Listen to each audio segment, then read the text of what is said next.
Here we are today at New World in Harold's Cross with the lovely girls from Cool Beans, the beanologists, Sarah, Isolde, and also their mentor and chief creative, Tim.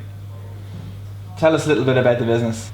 Yeah, so I suppose we initially came up with the idea because we were working really long hours, and we, at the end of the day, wanted something that was really healthy and really tasty but still convenient, because we're both really into food, and we really believe that what you put into your body is really important, and you need the best quality food in order to be kind of functioning well. So, and we were sick of having cereal for dinner. Yeah, definitely. Motivation. At the end of a 12-hour day, you want something that's quick but still really tasty. So that's where the idea from Cool Beans came from initially. And beans are so good for you. They're really high in protein and fiber. Superfood. Yeah, exactly. Yeah. And people love beans, but they don't really know what to do with them. And more people kind of want to eat beans. And this is where the whole beanology thing came from as well. That people want to eat more beans, but they don't know what to do with them. So we kind of created Cool Beans as an accessible step for people to start venturing into Beanland. Yeah. And how did you test that? It makes a lot of sense now. It's such a great idea, but how did you go about bringing it to market? So initially, if for any business, when you have an idea, you need to test the concept, proof of concept. So we scraped together our pennies and we bought a bean machine. Tim remembers that. He did all the design work for it. So it was like this, tiny little unit, barely 2 by 2 meter. Yeah, 2 people. And we went to all the festivals just to see if people, like the concept and would pay for it. So we went to Forbidden Fruit, Body and Soul, Electric Picnic, which nearly killed us. It was a really tough weekend. People are so honest as well. When they're handing over their hard-earned cash, they'll tell you very quickly what they think of it. And especially at the music festival, they've had a few drinks, so they're a little bit more honest. A little bit too honest sometimes. Yeah, it was amazing, and I think the response we got at festivals gave us the confidence then to actually take the plunge and invest all our money in developing the retail product. Yeah, so you've got an amazing brand. How quickly did the brand come in? Because it's not something that startups will typically focus on. So Tim, you're a creative and you've got a lot of experience of working with big brands. Yeah. How did you go about deciding that you wanted to have a brand? How early on? So at the beginning, we knew we needed a really strong brand, and we had an idea of where we wanted to go, but we needed help as to how we bring our vision to reality. Okay. So cue Tim. Tim has been amazing, and everyone at New World has been really supportive. But Tim has been there from the very beginning, kind of holding our hands and supporting us, so challenging us as well. And how do you go about creating a brand? Well, everybody thinks it's rocket science, but it can be quite simple. I mean, it has its difficult moments and it has its challenging moments, but I mean, we have a process here that we've developed over the past 10 or 15 years. So whether the company is 2 or whether it's 20, or the amount of research behind it is usually a money and a time thing. But we have different people coming into us that we know very little about. So I wouldn't have known lots about the beans market. I would know a fair amount about the food, and we have a packaging section here that would do an awful lot of FMCG. But we need to very quickly build up a profile of what the positioning is, where the girls want to put it, how it could be packed, is it premium, is it mainstream. So we have a series of exercises that we come through, and it's as much for the girls as it is for us to basically glean all the information, and for them, that people that maybe not be that brand savvy come in to actually give them an idea of what the positioning is and values, and how they can help them and how they can use them as to benchmark along their journey, because it's all about money and time, and there's usually very little of both. So you have to optimize everything that you possibly have, especially if you're double jobbing and still trying to maintain focus on both. And then also some people aren't brand savvy, and they just give me a logo. But we spent a lot of time with the girls here working out, trying to work out who they were, how they were going to walk, how they were going to talk, and it has to be about them and the positioning that they want. And definitely for us, when we came in, we knew in our heads what we wanted it to be, but we had never verbalized it. And going through the process with Tim and the team here at New World, that really helped us just kind of make everything, solidify everything, and to get us on the same page as well, because we had certain ideas of what we liked, but then it was just to bring it all together into one pot. They ask us questions like, if we're a party, what kind of party would we be? Okay. If we're an animal, what kind of animal would we be? It's very focused on dragging out that creativity. Yeah, And really, the brand is like our baby, it's our heart and soul, but like to get it all onto an actual label or onto a presentation, takes a lot of work actually, and you need professionals to help you. In terms of that positioning, how did you get it from a festival to where are you now? You're in Super Value, so you're in a chain. Yeah. So we started after the music festivals was kind of when we realised that we were both working full time at the same time and doing this on the side. So we were doing mornings, evenings, weekends, literally any hour under the sun. We were working on this company, and we realised that something had to give at that point, and it was getting very too difficult much. to scale. Yeah, exactly, and it needed a full time resource. So that was at that point that I decided to quit my job and focus on it full time. And we were kind of fortunate enough at this stage that we got accepted to the DCU Ryan Academy Female Propeller Programme, and then also the Super Value Food Academy Programme as well. So that both happened at the same time.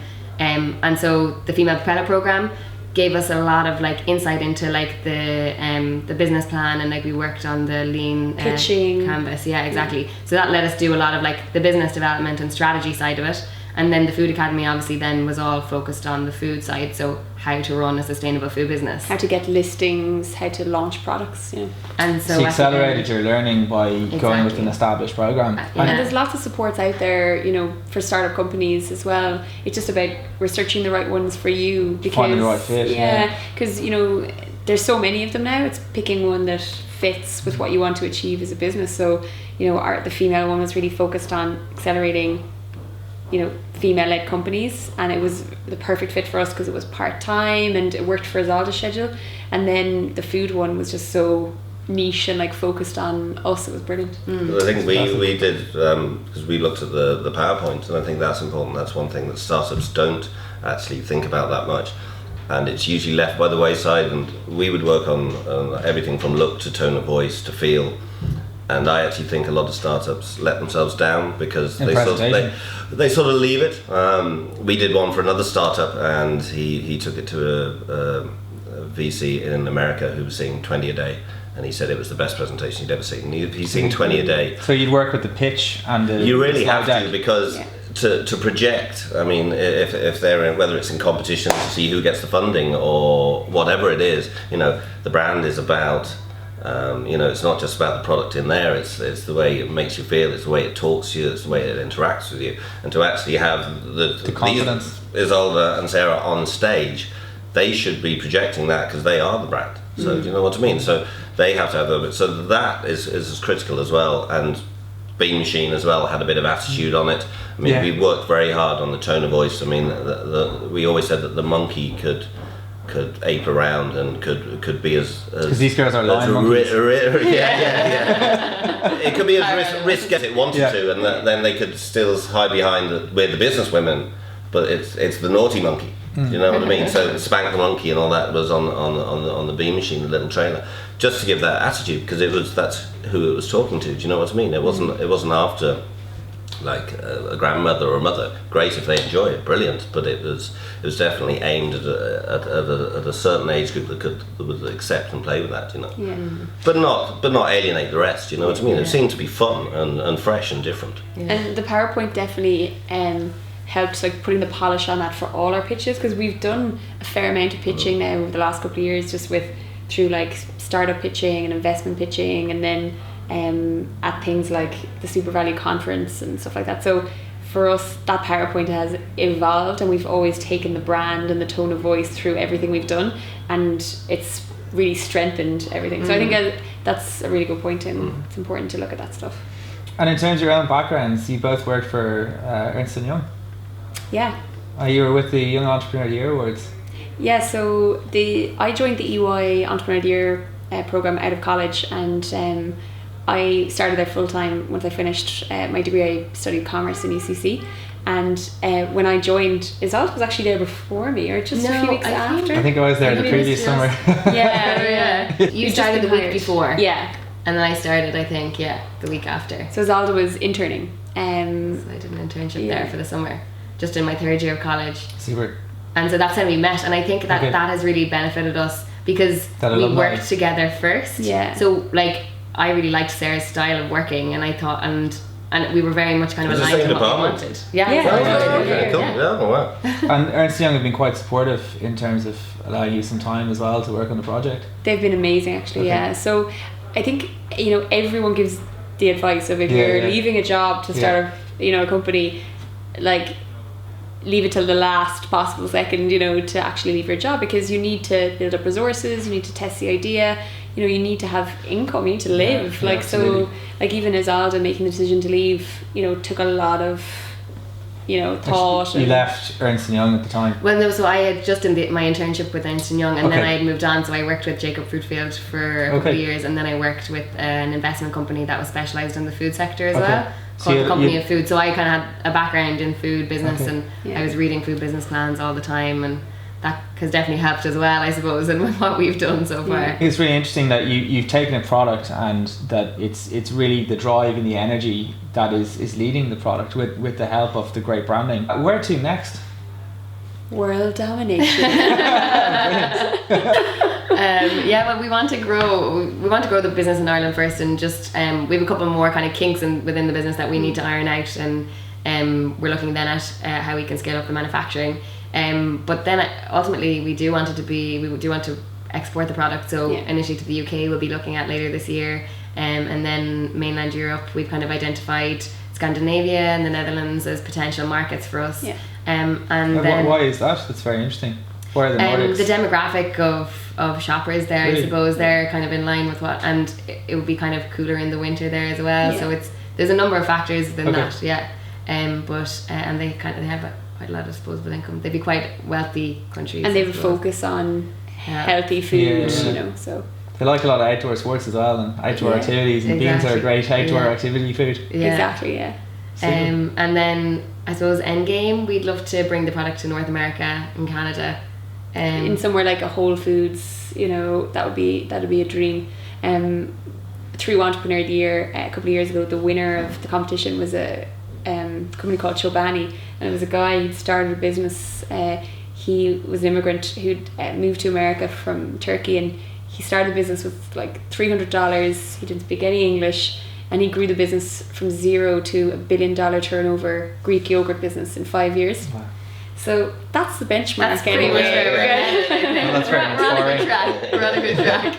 So we always kind of joke about it. We're like, we're going to be the Chobani of beans. But again, he just had a great product and a brand. He really believed in. Really helped. Really helped. Yeah, vision is key. If the product is really good, I mean, it's just it helps so much. I mean, if everybody in the audience just goes, oh, that's just amazing. And he was word of mouth. Like a lot of his growth was people telling other people what a great product it was, and he had these evangelists talking about it, and we're starting to see that now more and more, and it's so exciting because you meet people in the supermarket doing tastings, and they're like, oh, I heard about this from my friend, and amazing. God, I love it now, and that excitement, you just can't buy the buzz that brings. And we try to do as many events and things like that as possible, so like Love in Dublin runs some events, and tasting, we did one recently, and just spreading the word as much as possible, and trying to get the brand out there, trying to get people trying the product, because with the new product it is a little bit different, and you do have that challenge that they don't know what it is. But once they tried it, they love it, and we're up against like big food companies, like multinational companies that have so millions to spend on their marketing budgets, which we don't have a marketing budget. It's word of mouth, Facebook, Twitter, guerrilla style stuff. That's fantastic. Well, I'm really excited to see where it's going to go to next. I'm looking forward to flying over to New York and and finding some cool beans on we'll have to on sale. Cool beans. So have to get it on camera, Oh, absolutely. Smoky. There you go. Flavors. So Sarah, Isolde, and Tim, thank you so much for your time. That was really, really fun. Thanks so much. Bye.